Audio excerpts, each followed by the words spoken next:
இரும்பு கடலை அப்படின்னு அழைக்கப்படக்கூடிய பணுவல் எது அப்படின்னு பாத்தீங்கன்னா பதிற்றுப்பத்து அப்படின்றது.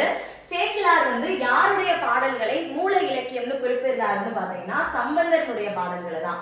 இந்து திருமணங்கள் திருத்த மசோதாவை அறிமுகப்படுத்தியவர் யாருன்னா அண்ணா 1967 அறிமுகப்படுத்தியிருப்பாங்க.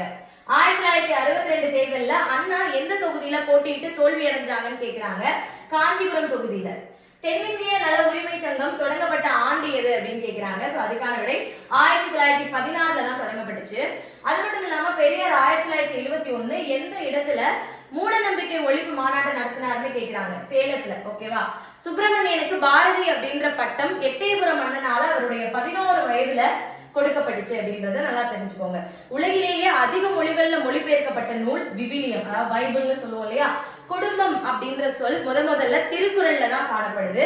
கதரின் வெற்றி நாடகத்தை இயற்றியவர் தே.பொ. கிருஷ்ணசாமி.